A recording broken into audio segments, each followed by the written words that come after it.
Hey guys, we are outside the Cutting Edge garage today, and we're going to take a look at this 2009 Subaru Impreza. This car came in with a no crank condition. That means the engine won't spin over at all.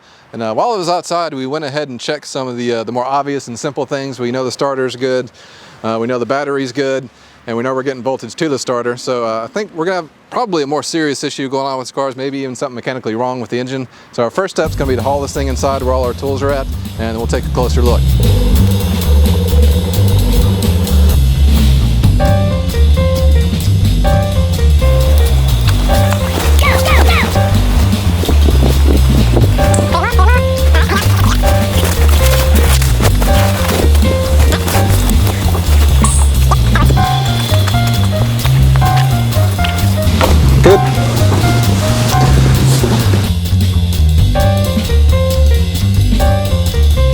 Now that we got this thing inside, the first thing I want to do is I'm going to take a ratchet and I'm just going to try to roll the motor over. It's worth noting that's one of the, usually when you have a no crank condition and you've checked all the other things, this test don't take but a second and it'll tell you if there's some kind of internal engine damage. Then you don't waste a ton of time pulling the starter off and see if something's binding in there or something weird like that.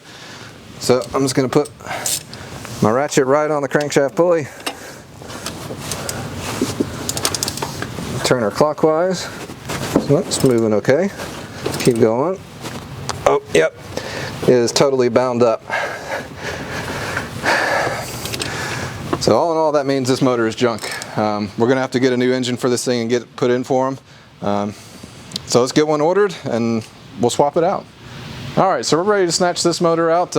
This is a pretty big job, so I got my man Preston here to give me a hand with it. So first thing, we're gonna rack this thing up, get it up in the air a little bit, make it easier to work on. We're gonna pull the hood off and we're gonna start taking stuff loose.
Exhaust loose, we got our power steering pump loose, and a bunch of little hoses and connectors.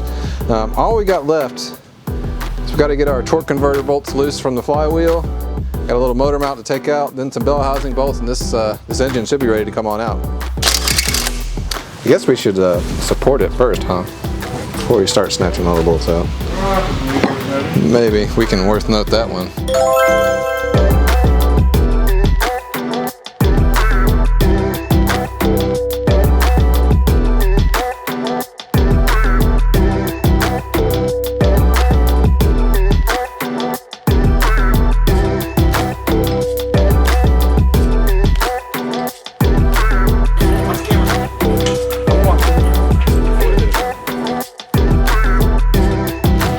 Alright guys, it's been a couple of days since we've been working on the Subaru. We actually got a couple of brand new lifts in, so we had to put this on hold and get our new 12K 2-post installed and our flush mount scissor installed.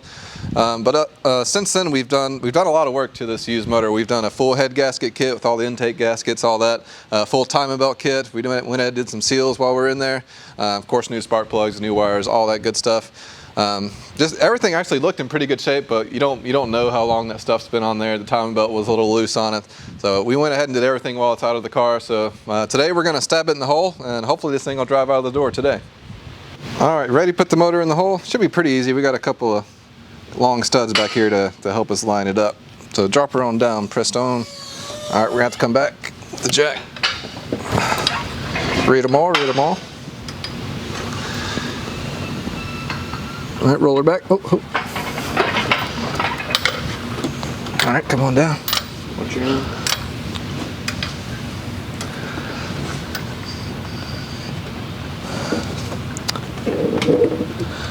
Pretty close. Let's see.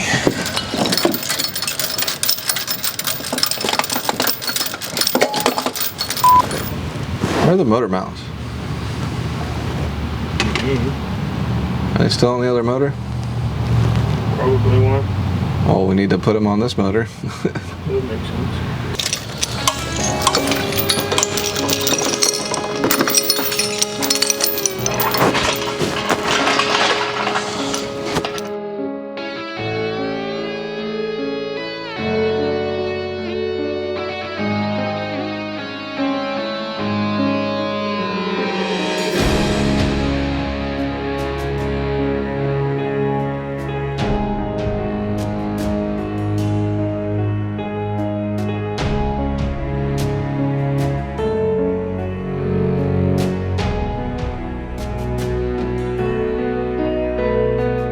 All right, so we got the motor back in the hole and all the bare necessities hooked up. We at least got fuel and oil.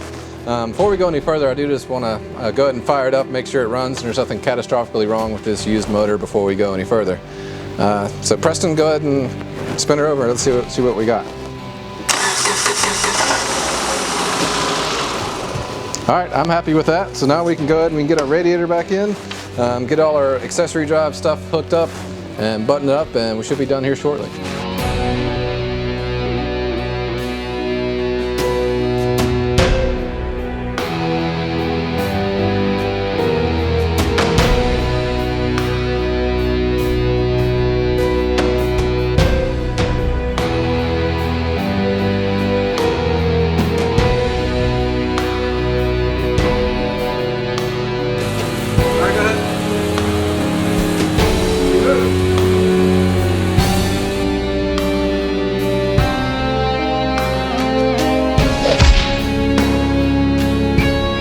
All right, so we got our cooling system all bled out. We've also checked for any leaks. We had to fix some wiring issues as well. While this car was sitting, some squirrels or rats or some kind of rodent got in there and ate up the pigtail that goes to the alternator, so we had to get that repaired.